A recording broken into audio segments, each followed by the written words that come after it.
ముంబైలో శుక్రవారం మొహర్రం రోజు దాదాపు 15,000 మందికి ఎలుకల మందు పెట్టాలన్న కుట్ర ఓ సాధారణ మహిళకు వచ్చిన అనుమానంతో భగ్నమైంది. ఇప్పటికే కుట్రదారుడు ఫయాజ్ ఫ్రేమ్జీని పోలీసులు అదుపులోకి తీసుకొని ఎలుకల మందు నింపిన 15,000 క్యాప్సూల్స్ను స్వాధీనం చేసుకున్నారు.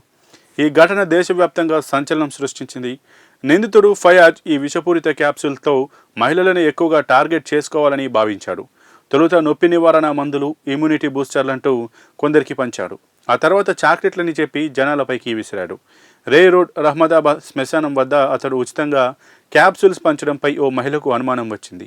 దాన్ని తెరిచి చూడగా అసాధారణ పౌడర్ వంటిది ఉండడంతో బైకుల్లా పోలీసులకు సమాచారం ఇచ్చింది.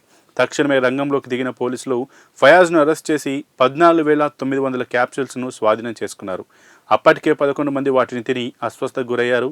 ప్రస్తుతం వారు ప్రమాదం నుంచి బయటపడ్డారు. తాను 15,000 మందిని చంపాలనుకున్నట్లు ఫయాజ్ పోలీసులకు వెల్లడించినట్లు తెలుస్తుంది. జింక్ పాస్పేట్ను మనిషి తిన్నప్పుడు అది శరీరంలోని ఆమ్లాలతో చర్య జరిపి పాస్పేట్ గ్యాస్ విడుదల చేస్తుంది. ఇది గుండె, ఊపిరితిత్తులు, లివర్, బ్రెయిన్ను తీవ్రంగా దెబ్బతీస్తుంది. ఈ విషయానికి యాంటీడోట్ కూడా లేదని నిపుణులు చెబుతున్నారు. నిందితుడు దాదాపు 50 కిలోల జింక్ పాస్పేట్, 30 ఖాళీ క్యాప్సూల్స్ను కొనుగోలు చేసినట్టు తేలింది. అతడే ఓ గెస్ట్ హౌస్లో వీటిని నింపినట్లు భావిస్తున్నారు.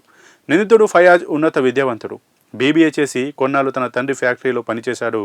ఆ తర్వాత విదేశాలకు వెళ్ళాడు. ఇరాన్, ఇరాక్లో ఉన్నాడు. ప్రస్తుతం అతడి కుటుంబం ఇరాన్లో ఉంటున్నట్లు సమాచారం.